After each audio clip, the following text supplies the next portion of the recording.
지난 시간 우리는 셋째 날에 창조된 이 땅과 바다를 함께 살펴봤습니다.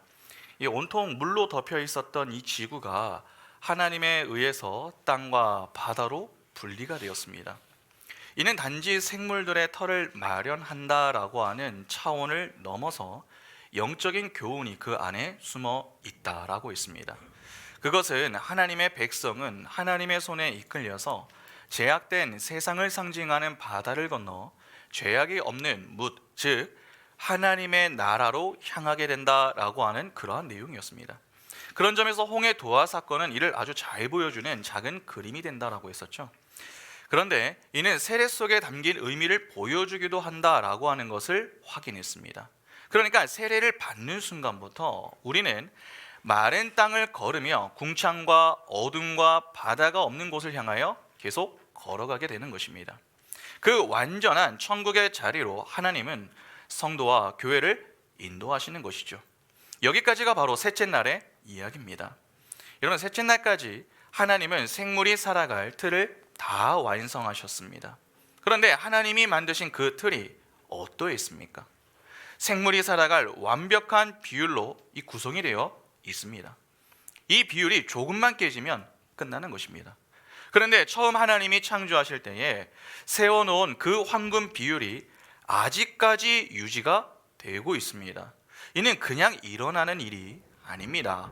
하나님의 전능한 손길이 이 만물을 붙들고 계시는 은혜와 사랑 때문입니다. 여러분, 세상은 하나님의 은총 없이 단 하루, 아니 단 1초도 존속이 될 수 없습니다. 그런 점에서 천지 창조는 인간의 유한함과 불가능함을 보여주는 사건이 되기도 합니다.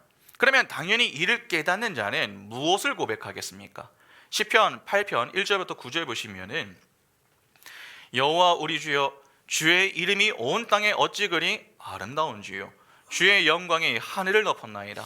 주의 대적으로 말미암아 어린 아이들과 젖먹이들의 입으로 권능을 세우시며 이는 원수들과 보복자들을 잠잠하게 하려 하심이니이다.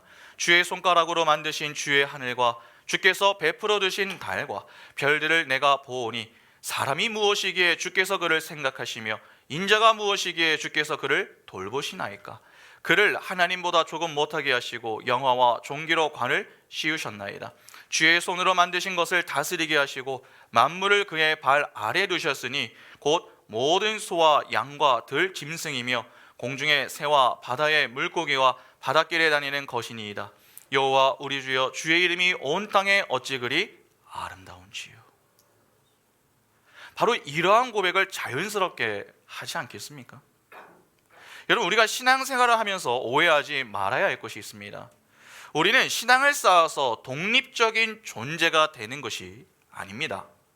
다시 말해서 신앙을 갖고 하나님을 떠나는 자들이 아니라는 것이죠. 오히려 그 반대가 되는 것입니다. 신앙이 생기면 생길수록 하나님의 품에 거하려고 해야 합니다. 그 속에서 평안과 만족과 기쁨을 누릴 수 있어야 하는 것이죠. 마치 어린 자녀가 부모의 품에 있을 때에 이 가장 편안함을 느끼고 만족과 기쁨을 누리듯이 성도와 교회도 바로 그러해야 한다 하는 것입니다. 그것이 신앙생활의 바른 모습입니다. 그런데 의존은 하나님의 주권을 인정하는 것에서부터 시작이 됩니다. 그러면 우리는 여기서 이런 궁금함이 좀 생기겠죠? 우리가 하나님의 주권을 인정할 수밖에 없는 이유가 무엇인가 하는 것입니다. 우리가 보고 있는 창조기사를 한번 유의해서 보시기 바랍니다. 잘 아시다시피 첫째 날부터 셋째 날까지와 넷째 날부터 여섯째 날은 서로 쌍을 이루고 있습니다. 첫째 날에 하나님이 빛을 창조하셨습니다. 그리고 넷째 날에 해와 달과 별을 창조하셨습니다. 둘째 날에 하나님이 궁창을 창조하셨습니다. 그리고 다섯째 날에 물고기와 새를 창조하십니다. 셋째 날에 하나님은 땅과 바다 그리고 식물을 창조하셨습니다. 그리고 여섯째 날에 짐승과 사람을 창조하시죠. 어떠십니까? 정확하게 짝을 이루고 있지 않습니까? 하나님은 그냥 생물을 먼저 만들지 않으셨습니다. 그 틀에 들어갈 최적의 상태를 만들어 놓고 이후에 각각의 생물들을 그 속에 만들어 놓으셨습니다. 쉽게 말해서 틀을 만들어 놓고 그 속에서 생물들이 살도록 하셨다라고 하는 것이죠. 그러니까 하나님은 다 예비해 놓으시고 생물들을 살게 하신 것입니다. 이는 상당히 중요한 문제입니다. 여러분, 하나님이 교회와 성도에게 말씀을 주셨습니다. 그 말씀을 주신 이유가 무엇 때문입니까? 말씀대로 살라고 주신 것입니다. 그러나 그냥 무조건 말씀대로 살라고 하시는 것은 아닙니다. 말씀을 주시기 이전부터 말씀대로 살 수 있는 모든 환경을 예비해 놓으시고 우리에게 말씀을 주신 것입니다. 하나님은 창조만 하시고 그 창조한 세계를 방치하시는 분이 아닙니다. 다시 말해서 방관하시는 분이 아니다 하는 것입니다. 대책 없이 요구만 하는 무책임한 분, 그분이 결코 아닙니다. 여러분, 부모가 학생인 자녀에게 공부를 하라고 이야기를 했습니다. 그러면 적어도 부모는 어떻게 해야 합니까? 자녀가 공부할 수 있는 이 최소한의 환경을 좀 제공해 주어야 하지 않겠습니까? 부모가 함께 책을 읽거나 또 공부가 방해가 되지 않도록 옆에서 좀 도움을 주어야 합니다. 그런데 공부하라는 잔소리만 하고 자녀 옆에서 TV를 켜서 TV를 보거나 휴대폰으로 유튜브를 보고 있으면 이거 어떻게 되겠습니까? 그냥 공부하라는 말만 할 뿐 그 외에 아무런 대책이 없다면 그 부모는 무책임한 것이죠. 그런 환경 속에서 자녀가 어떻게 공부에 집중을 합니까? 아무리 집중력이 좋은 학생이라도 그런 환경에서는 공부를 제대로 할 수가 없습니다.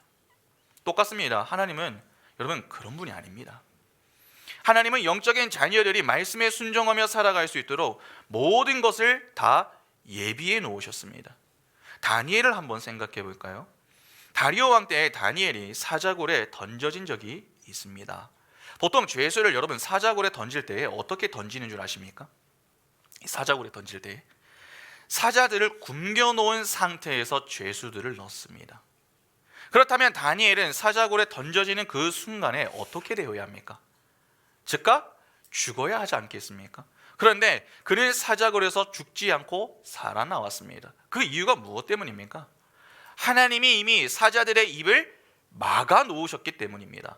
다니엘 6장 20절에서 24절 보시면 다니엘이 든 굴에 가까이 이르러서 슬피 소리질러 다니엘에게 묻되 살아계시는 하나님의 종 다니엘아, 내가 항상 섬기는 내 하나님이 사자들에게서 능히 너를 구원하셨느냐 하니라. 다니엘이 왕에게 이르되 왕이여 원하건대 왕은 만수무강하옵소서. 나의 하나님이 이미 그의 천사를 보내어 사자들의 입을 봉하셨으므로 사자들이 나를 상해하지 못하였사오니 이는 나의 무죄함이 그 앞에 명백함이오며 또 왕이여 나는 왕에게도 해를 끼치지 아니하였나이다 하니라. 왕이 심히 기뻐서 명하여 다니엘을 굴에서 올리라 하매 그들이 다니엘을 굴에서 올린즉 그의 몸이 조금도 상하지 아니하였으니 이는 그가 자기의 하나님을 믿었음이더라.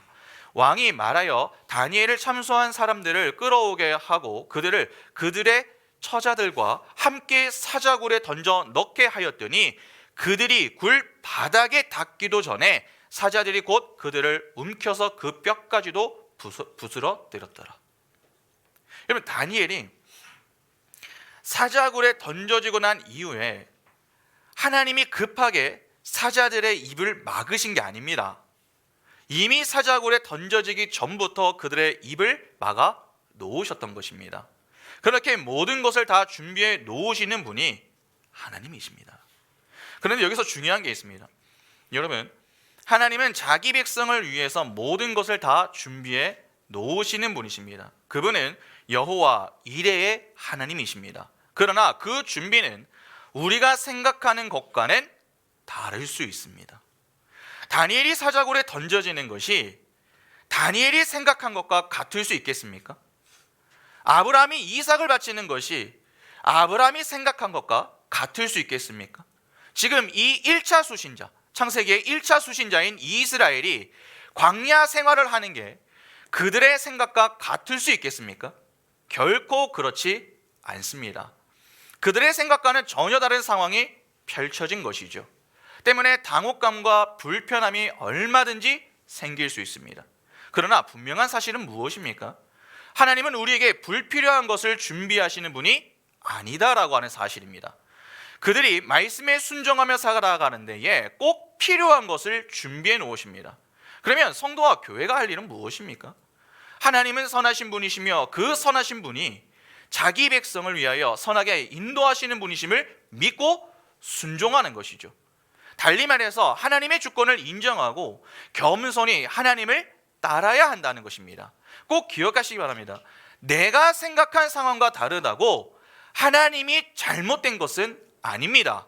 내가 생각하는 상황보다 하나님이 예비하신 상황이 더 적절합니다. 다니엘에게 사자굴은 죽음의 자리였습니다. 그러나 그 자리에서 살아나옴으로 인해서 다리오 왕이 하나님을 믿었습니다. 아브라함이 이삭을 바치는 것은 그의 생명을 내놓는 아픔이었습니다. 그러나 그 자리에서 그는 하나님의 시험을 통과하며 하나님의 더 큰 영광을 보게 되죠. 이스라엘에게 광야는 힘든 시간이었습니다. 그러나 그 자리에서 그들은 하나님만 섬기는 것이 무엇인가 라고 하는 것을 제대로 배울 수 있었습니다.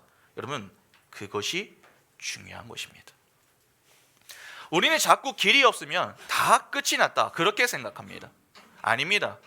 하나님이 끝났다고 말씀하시기 전까지 끝난 게 아닙니다. 우리 육신의 눈을 너무 믿지 마시기 바랍니다. 우리의 눈은 그리 믿을 것이 못 됩니다. 하나님은 우리 눈에 길이 없을 때에 길을 내서라도 인도하실 수 있는 전지전능하신 분이십니다. 적어도 지금 이스라엘은 그것을 생생하게 경험한 자들 아닙니까? 그들은 홍해 바다 앞에서 죽었다 그렇게 생각했습니다. 앞은 홍해가 가로막고 있고 뒤는 이 바로의 군대가 지금 추격을 하고 있습니다. 사면 초가가 된 것이죠.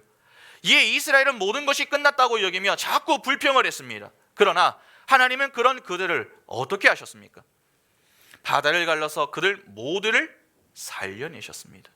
사면 초가에서 사면 창가로 만들어내신 것이죠. 그런 분이 바로 우리가 믿는 하나님인 것입니다. 이렇게 창조 기사를 보면서 우리는 하나님의 주권을 인정할 수밖에 없는 이유를 계속해서 깨닫게 됩니다. 그러면 그러한 관점을 가지고 넷째 날로 한번 넘어가 보겠습니다. 여러분 본문을 다시 한번 보겠습니다. 창세기 1장 14절에서 19절 보시면 하나님이 이르시되 하늘의 궁창에 광명체들이 있어 낮과 밤을 나뉘게 하고 그것들로 징조와 계절과 날과 해를 이루게 하라. 또 광명체들이 하늘의 궁창에 있어 땅을 비추라 하시니 그대로 되리라.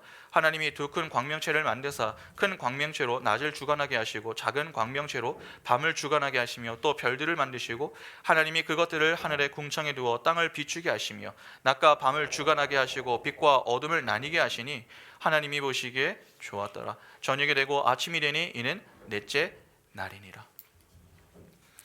넷째 날에 하나님은 해와 달과 별을 만드십니다. 즉 이 발광체를 창조하신 것이죠. 첫째 날에 여러분 하나님이 빛을 창조하셨습니다. 그러나 그 빛은 발광체가 없는 빛이었었죠. 그런데 드디어 이 발광체가 있는 빛이 창조가 된 것입니다. 여러분 하나님은 빛이신 분이십니다. 그런데 질문을 한번 드려보겠습니다. 하나님이 빛이심을 우리는 어떻게 알 수 있습니까? 우리 중에 하나님이 빛이시다라고 하는 것을 본 사람이 있습니까? 누구도 직접 하나님을 본 적이 없습니다. 분명 진정한 빛은 하나님이십니다. 그분은 빛이 맞습니다. 그러나 그 사실을 무엇으로 알 수 있느냐 하는 것입니다. 바로 교회를 보고 알 수 있습니다. 그러면 여러분 교회는 결국 무슨 역할을 하는 것입니까? 교회는 빛을 드러내는 발광체의 역할을 수행한다라고 하는 사실을 알 수 있는 것이죠. 그러니까 교회는 빛을 실제화 시켜내는 것입니다.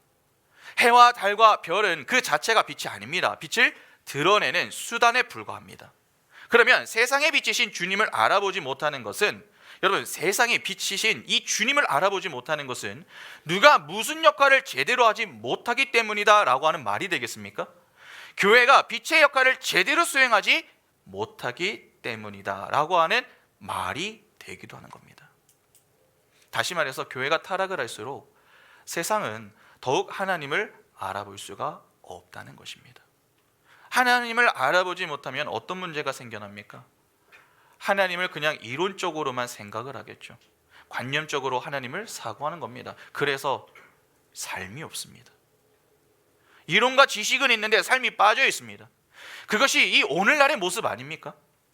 그런 점에서 오늘 우리는 교회의 역할을 제대로 수행하고 있는가를 두렵고 떨리는 마음으로 좀 돌아볼 필요가 있습니다.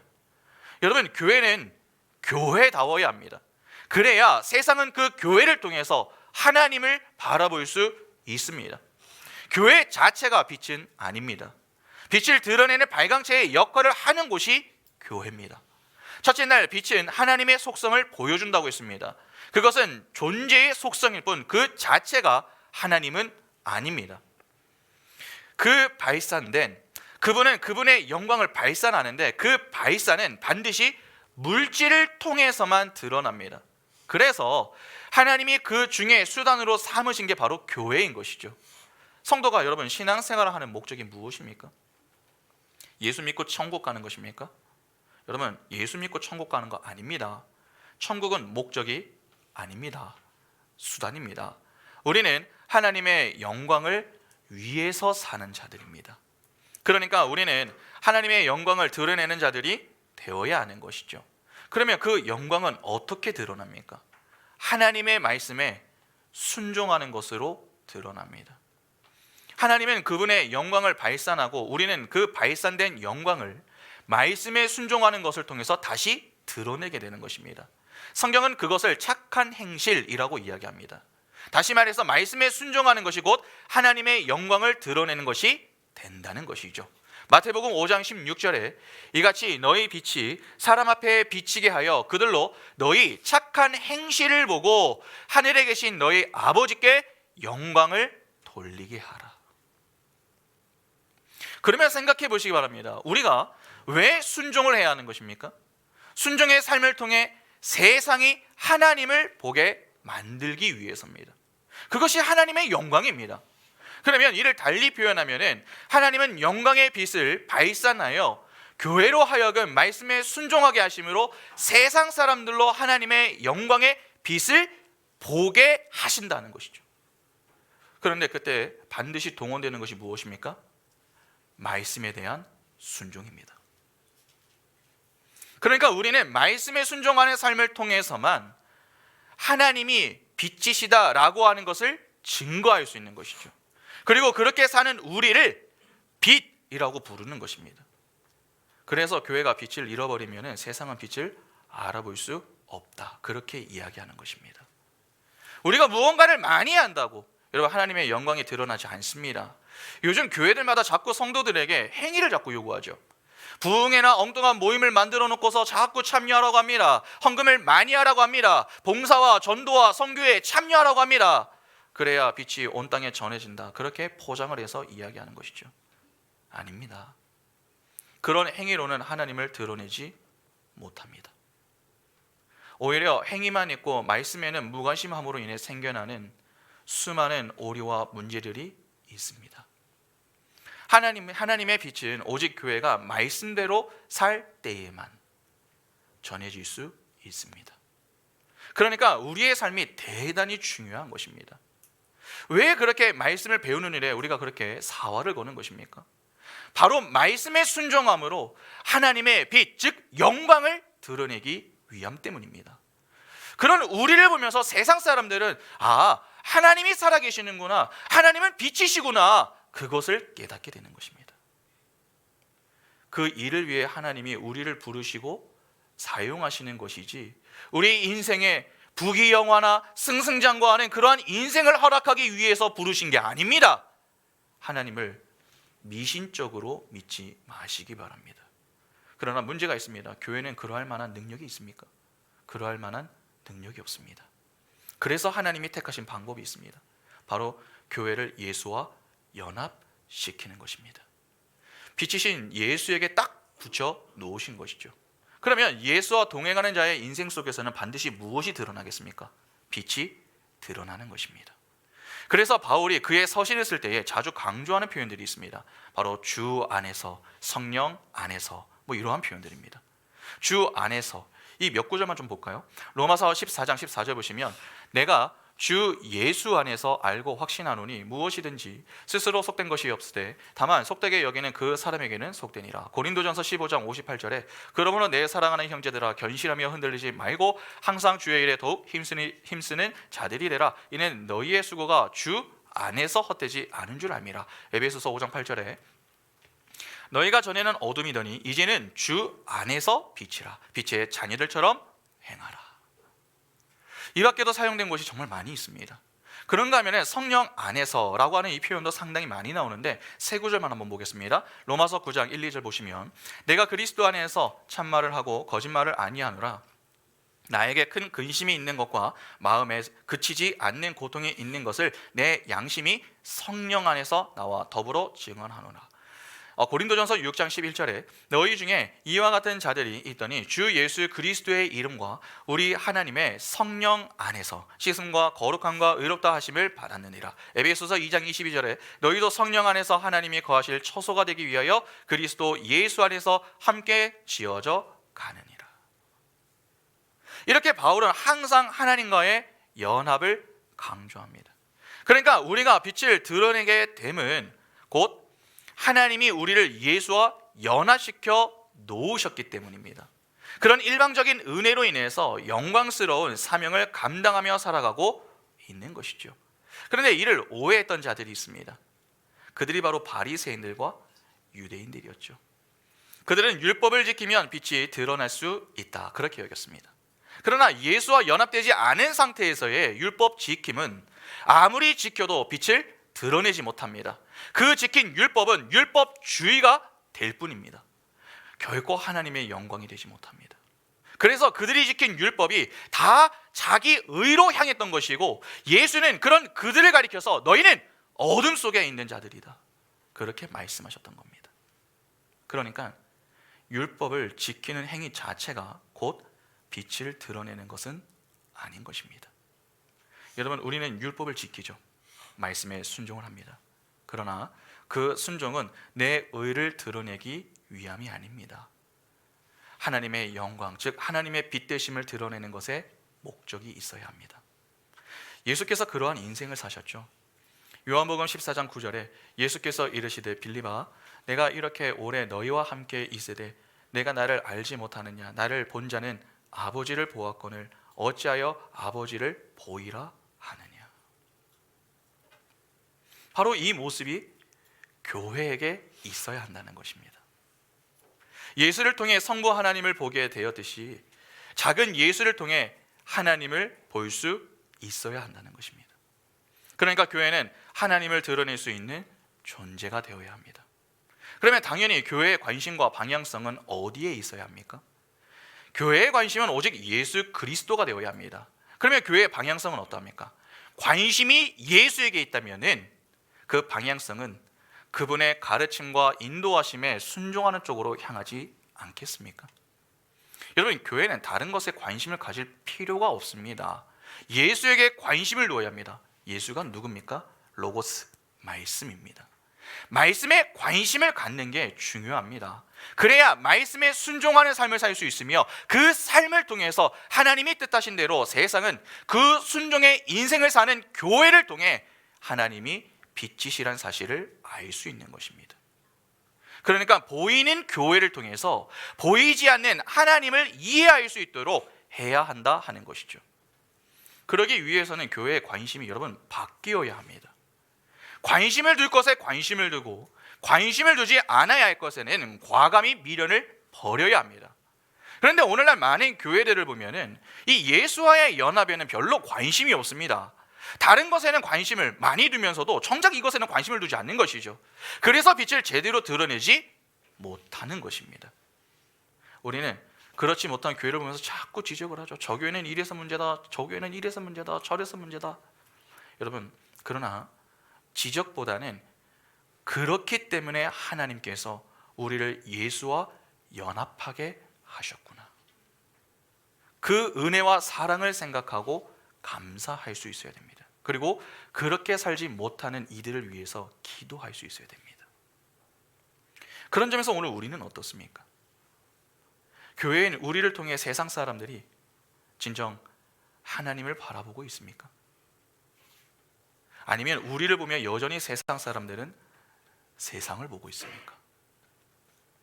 베드로전서 2장 9절에 그러나 너희는 택하신 족속이요 왕같은 제사장들이요 거룩한 나라요 그의 소유가 된 백성이니 이는 너희를 어두운 데에서 불러내어 그의 기이한 빛에 들어가게 하신 이의 아름다운 덕을 선포하게 하려 하심이라. 하나님은 그냥 교회를 부르신 게 아닙니다. 분명한 목적을 갖고 부르셨습니다. 그 목적이 분명하지 않으면 자꾸 흔들립니다. 다시 한번 말씀드립니다. 하나님은 단지 우리를 예수 믿고 천국 가게 하려고 부르신 게 아닙니다.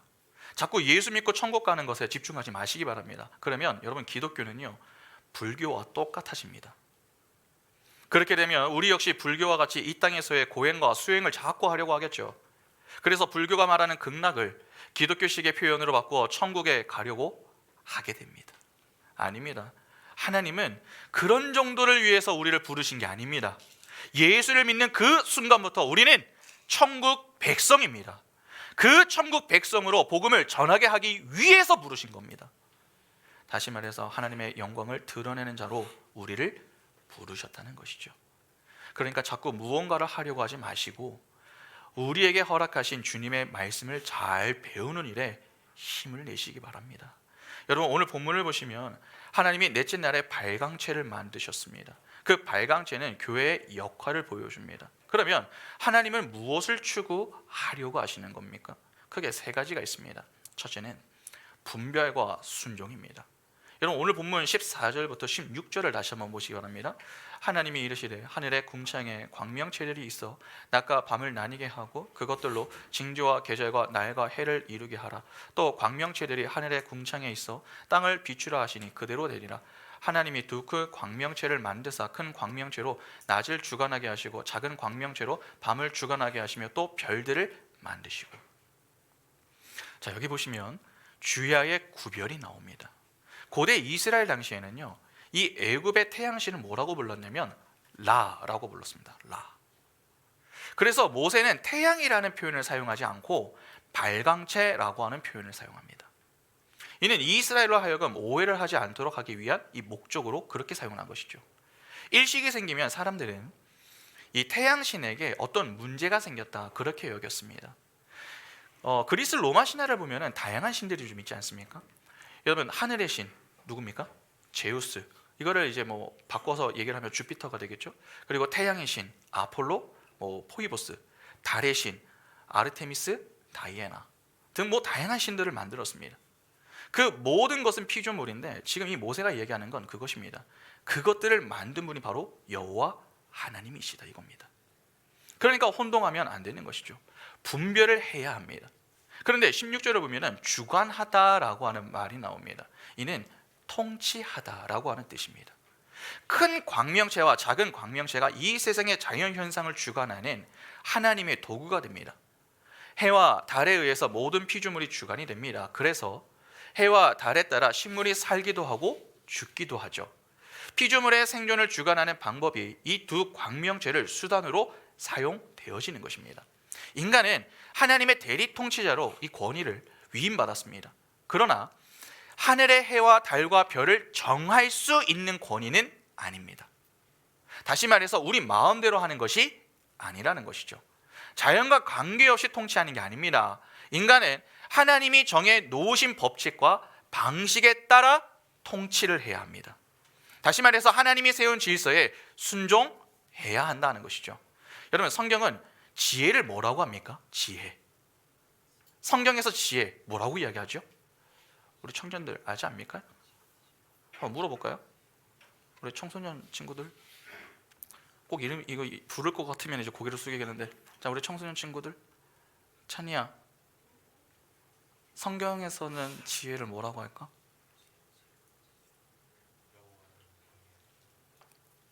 뭐라고 할까? 빨리 말하래. 옆에서 뭘까? 모르겠어요. 옆에 누나 태희야, 성경에서는 지혜를 뭐라고 얘기할까? 하나님을 아는 지식, 하나님을 믿는 거겠죠? 좋습니다. 잠언 1장 7절을 볼까요?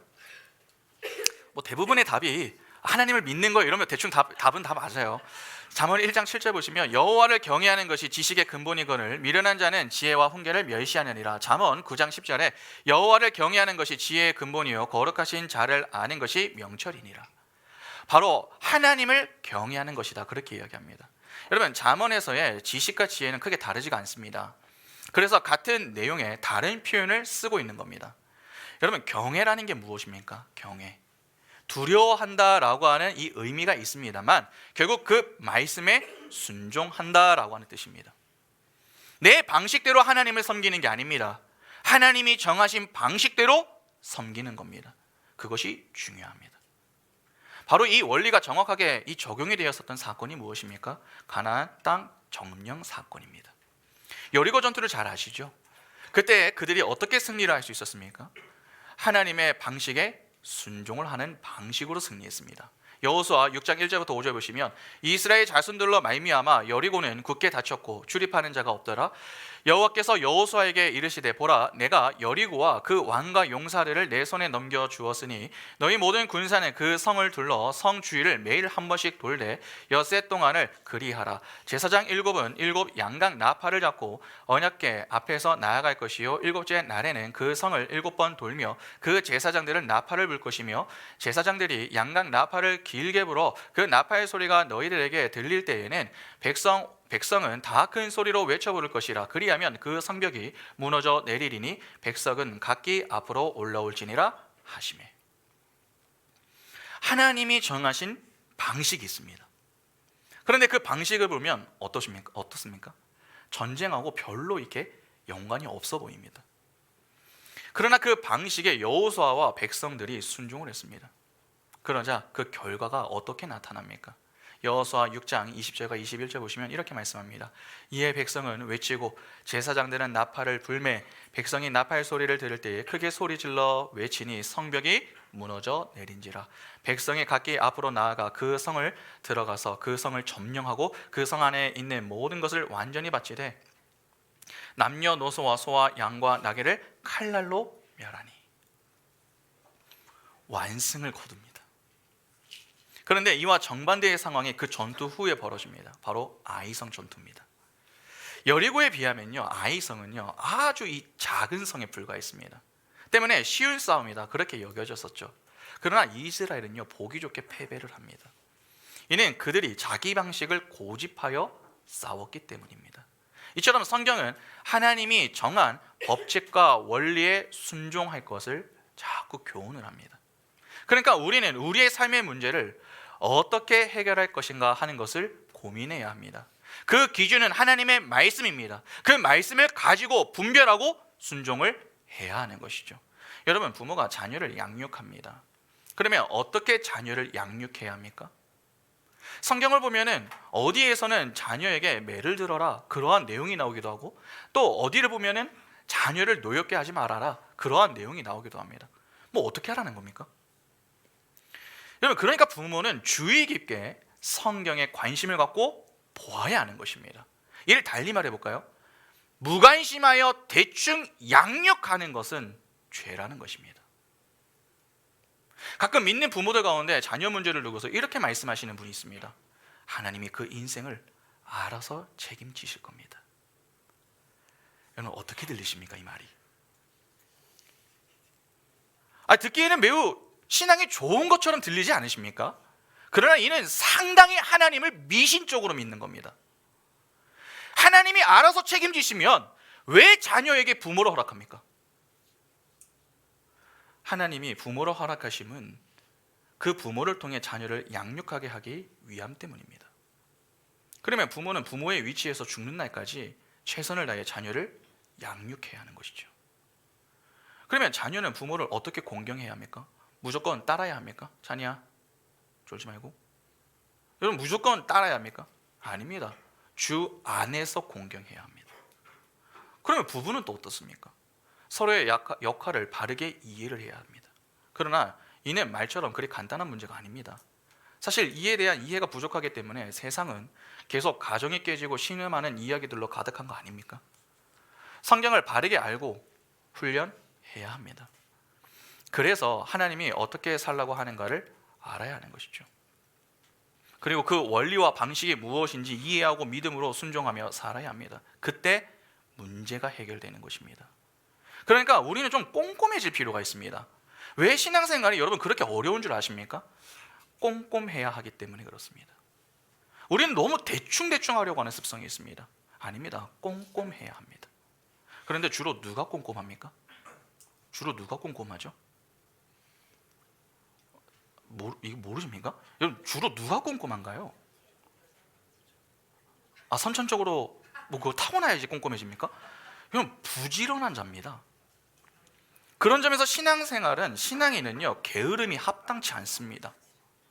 시편 126편 5절과 6절 보시면 눈물을 흘리며 씨를 뿌리는 자는 기쁨으로 거두리로다. 울며 씨를 뿌리러 나가는 자는 반드시 기쁨으로 그 곡식 단을 가지고 돌아오리로다. 울며 씨를 뿌리는 자는 단을 거둔다고 합니다. 이는 씨를 뿌리는 것이 쉽지 않다는 것이죠. 결코 만만치 않다는 말입니다. 그러나 그렇게 최선을 다해서 씨를 뿌릴 때에 여러분 무엇을 거두는 것입니까? 기쁨으로 단을 거두는 것입니다. 하나님은 교회에게 바로 그것을 요구하시는 것이죠. 참과 거짓을 분별하며 하나님의 말씀에만 순종하기를 원하십니다. 하나님은. 그런데 교회는 어떻습니까? 분별력을 상실했습니다. 게을러졌습니다. 그래서 순종을 하지 않습니다. 죄를 사랑으로 덮으려고 합니다. 죄를 죄라고 지적하는 자를 오히려 책망하죠. 관용의 곧 성숙이라는 사고가 너무나도 강해졌습니다. 그러나 정말 그렇습니까? 여러분 예배 시간에 늦게 오는 사람이 있습니다. 어떻게 해야 합니까? 교회들마다 교회 예배 시간에 늦게 오는 사람도 있지 않습니까? 그 사람은 어떻게 해야 됩니까? 늦게라도 왔으니 감사해야 합니까?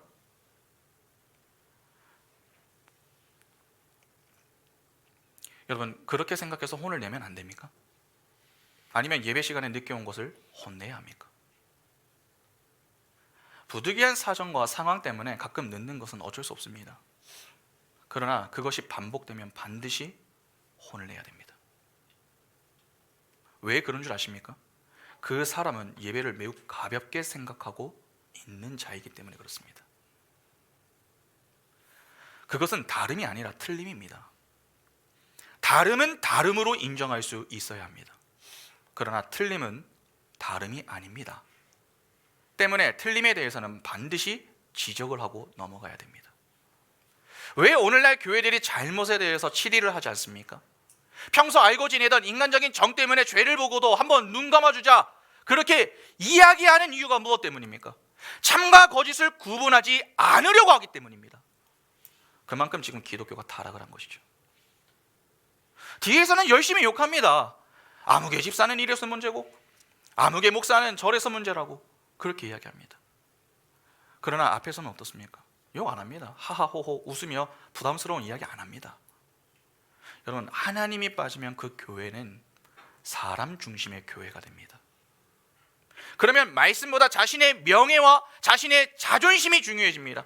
자기는 결코 피해를 보려고 하지 않습니다.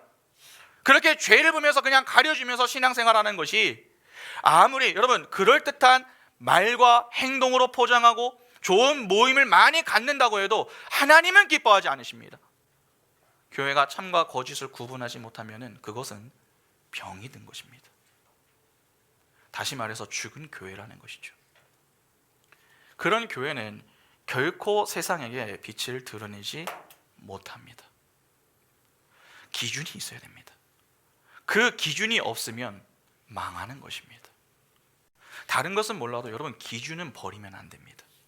세상은 바로 이 기준을 버려가지고 망하고 있는 겁니다. 그러나 교회는 기준을 붙들어야 합니다. 그 기준이 바로 말씀인 것이죠. 그러니까 결국 본질의 문제입니다. 종교개혁 때에 종교개혁가들이 그렇게 외쳤던 게 무엇입니까? 기본으로 돌아가자. 말씀으로 돌아가자. 그것이었습니다. 왜 말씀으로 돌아갑니까? 왜 말씀으로 다시 돌아가야 합니까? 말씀 앞으로 돌아오면 기준이 생기기 때문에 그렇습니다. 기준이 생기면 참에 속한 자는 거짓에 속한 자가 선인 척 위선을 떠는 모습에 여러분 치를 떱니다. 점점 이 죄가 불편해지는 것이죠. 예수께서 공생의 시절에 그렇게 고난이 끊이지 않았던 이유가 무엇 때문입니까? 참과 거짓을 구분하셨기 때문입니다. 그냥 좋은 것이 좋다 그렇게 여기며 유대인들의 비위를 적당하게 맞춰주셨다면 그분의 사역은 고난이 아니라 오히려 평탄대로가 놓였을지도 모르는 일입니다. 그러나 예수는 작은 부분 하나까지도 그들과 타협하지 않으셨습니다. 하나님의 말씀을 기준 삼아 분별하셨고 그렇게 말씀에만 순종하셨습니다. 고난을 당하면서도 예수는 끝까지 굴하지 않으셨죠. 왜 굴하지 않으십니까? 하나님의 뜻에만 순종하셨기 때문에 그렇습니다. 우리는 바로 그 예수 그리스도를 통해 하나님이 어떤 분이신가를 보게 되는 것입니다. 그런데 그것은 단지 예수만이 아니라 그 예수를 통해 구원받은 작은 예수인 우리에게도 동일하게 적용되는 것입니다. 그러면 어떻게 살아야 합니까? 예수와 같이 하나님의 말씀 즉 참만을 추구하며 살아야 합니다. 이에 세상으로부터 핍박을 받기도 하고 또 불의를 당하며 억울한 일을 많이 당할 수 있습니다. 그러나 그러할 때에도 예수께서 타협하지 않고 끝까지 하나님의 뜻에 순종하셨듯이 우리 역시 그 뜻에만 순종하는 인생을 살아야 합니다. 그때에 세상은 그런 우리의 모습을 보면서 입술로는 야, 참 미련하다, 참 어리석다 그렇게 이야기를 하면서도 속으로는 야, 저 사람은 진짜구나, 하나님은 살아계시는구나 그렇게 평가하게 되는 것입니다. 그것이 그리스도인이며 그것이 참과 거짓을 분별하며 살아야 하는 우리의 인생인 것입니다. 마태복음 5장 10절에 의를 위하여 박해를 받는 자는 복이 있나니 천국이 그들의 것임이니라. 오늘 우리가 바로 이 속에 거하는 자들이 되어야 하는 것입니다. 그런가 하면 하나님이 교회와 성도에게 원하시는 두 번째 내용이 있습니다. 바로 선지자적 사명을 감당하는 겁니다. 14절을 한번 보시기 바랍니다. 하나님이 이르시되 하늘의 궁창에 광명체들이 있어 낮과 밤을 나뉘게 하고 그것들로 징조와 계절과 날과 해를 이루게 하라. 자, 여기 징조와 사계절과 날과 해를 이루게 하라라고 하는 말이 있습니다. 이것이 바로 교회가 선지자적인 사명을 감당해야 함을 보여주는 내용이 됩니다. 여러분, 교회는 선지자적인 사명을 잘 감당해야 합니다. 하나님의 뜻을 전해야 한다는 것이죠. 그런데 흥미로운 게 있습니다. 세상은요, 교회를 걱정합니다. 교회가 저래서는 안 되는데. 그런데 교회는 세상을 걱정하지 않습니다. 별로 관심이 없습니다. 교회는 세상 사람들에게 하나님이 기뻐하시는 것이 무엇이고 하나님이 싫어하시는 것이 무엇인가 하는 것을 보여줘야 됩니다. 다시 말해서 하나님의 축복과 저주가 무엇인가를 보여줄 수 있어야 한다는 것입니다. 그러면 왜 그러한 것을 보여줄 수 있어야 하는 것입니까? 이는 하나님이 교회에게 바라시는 세 번째 내용과 관련이 있습니다. 15절 보시기 바랍니다. 또 광명체들이 하늘의 궁창에 있어 땅을 비추라 하시니 그대로 되니라. 땅을 비추라 하시니 바로 땅에 빛을 주기 위해서입니다. 여러분, 발광체 자체는 빛이 아닙니다. 발광체가 하는 일은 빛을 수여하는 역할입니다. 빛을 수여할 수 있다라고 하는 것 자체가 여러분 대단히 중요한 문제입니다. 하늘의 태양이 빛을 주지 않으면 생물은 다 죽는 것입니다. 그래서 모든 피조물은 다 빛 의존적입니다. 교회의 역할이 바로 그러합니다. 하나님을 전달하도록 교회가 부름을 받았습니다. 그 부름에 반응할 때 세상은 살 수 있는 것이죠. 빛이 전달되는 곳에 참 생명이 생깁니다. 교회가 빛의 역할을 통해 불법이 가득한 곳에 정의가 왕노릇하게 되며 절망이 있는 곳에 소망을 주게 됩니다. 이것으로 인해 하나님의 진노를 경험하지 않고 생명을 유지하게 되는 것입니다. 여러분, 홍해 바다가 갈라지고 나서 그 길을 걸을 때에 일정 기간 잠시지만 이스라엘과 누가 함께 있었습니까? 애국 군대가 같이 있었죠. 여러분, 근데 그때에 이 애국 군대가 바로 몰살당하지 않은 이유가 무엇 때문입니까? 그곳에 이스라엘이 있었기 때문입니다. 구원받아야 할 이스라엘이 있었기 때문에 바로 몰살당하지 않았던 것입니다. 그런데 그 구원받아야 할 자들이 다 건짐을 받자 어떻게 됩니까? 바로 몰살을 당하게 됩니다. 그러면 이를 조금 바꿔서 얘기해 볼까요? 여러분, 애국 군대가 조금이라도 생명을 갖고 살 수 있었던 것은 결국 누구 때문입니까? 이스라엘 때문입니다. 그게 오늘날 똑같습니다. 여러분, 이 사실을 교회가 안다면은 그 죽음의 문제가 걸려있는 그 문제 앞에서 어떻게 하겠습니까? 가만히 있겠습니까? 누군가가 죽어가고 있는 모습을 보면서 가만히 있겠습니까? 어떻게든 살려내라고 하지 않겠습니까? 그렇기 때문에 외치는 겁니다. 회개하라, 천국이 가까이 왔느니라. 그러니까 교회는 그냥 예수 믿고 천국 가는 게 아닙니다. 오늘날 너무 많은 교회들이 무당집이 되어버렸습니다. 목사에게 헌금을 바치며 복을 빌고 있습니다. 그래서 안수 기도를 해달라고 요구합니다. 더 많은 복을 받을 수 있도록 죄설교 말고 복설교 해달라고 요구합니다. 아닙니다. 목사는 굿을 보는 무당이 아닙니다. 교회의 역할은 예수 믿고 하나님과 이웃을 사랑하는 것입니다. 하나님을 사랑하는 게 도대체 무엇입니까? 하나님의 말씀이 무엇인가를 알기를 힘쓰는 것입니다. 그 말씀을 사모하여 날마다 상고하고 고민하여 깨달은 말씀에 믿음으로 순종하는 것입니다. 그것이 곧 하나님을 경외하는 것이자 하나님을 사랑하는 것입니다. 그러면 하나님을 사랑하는 자는 반드시 어디로 향하겠습니까? 이웃을 사랑하는 자리로 향합니다. 이는 윤리적으로나 도덕적으로 착한 일을 많이 하는 게 아닙니다. 하나님의 말씀대로 순종하는 삶을 살면서 복음이신 예수를 전하는 것입니다. 산 증인된 자로 예수를 증언하는 인생을 사는 것입니다. 여러분, 그게 빛을 수여한다 하는 말입니다. 그래서 예수께서 승천하시기 전에 제자들에게 무엇을 말씀하셨습니까? 사도행전 1장 8절에 오직 성령이 너희에게 임하시면 너희가 권능을 받고 예루살렘과 온 유대와 사마리아 땅끝까지 이르러 내 증인이 되리라 하시니라. 입술로 복음을 전하지만 여러분, 내 삶으로도 복음을 전할 수 있어야 합니다.